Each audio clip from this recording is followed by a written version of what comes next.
Hello everyone, and welcome to the 4th episode of Crimson Dawn Lore, a mini-series where I go over various aspects of the Crimson Dawn historical fiction universe.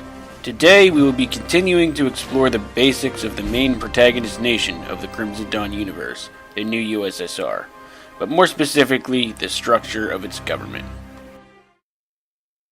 The new USSR's government is an effective representative democracy that's similar to the old Soviet government, albeit far more democratic and better refined.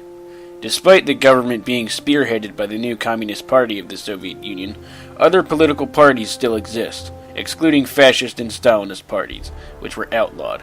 However, these other parties are proportional to their popularity, which is very minimal.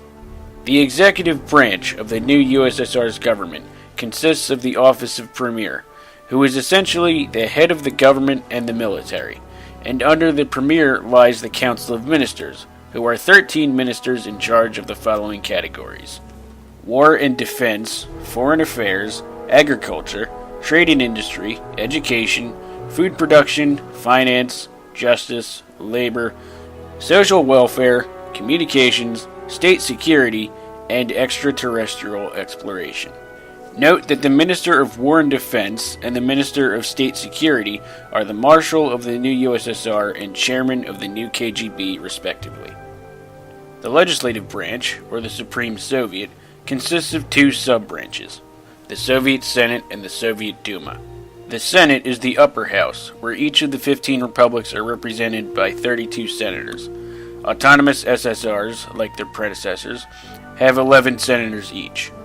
The Soviet Duma is more proportional to each republic's population, where every 300,000 people is represented by one deputy.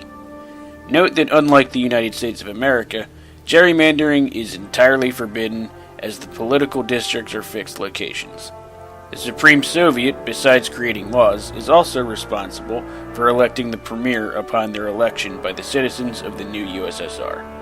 The judicial branch, or more specifically the Supreme Court of the new Soviet Union, makes sure laws passed by the Supreme Soviet adhere to the new Soviet Constitution, so that they can be sent to the Premier for approval, modification, or veto.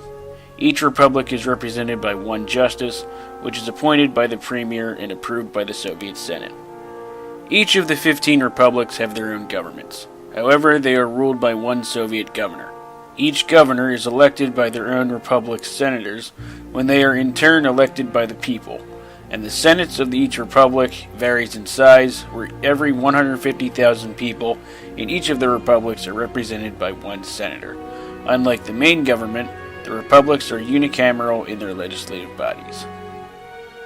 And that concludes this episode of Crimson Dawn Lore. Next week we will be covering the final topic of Season 1, the military of the new USSR.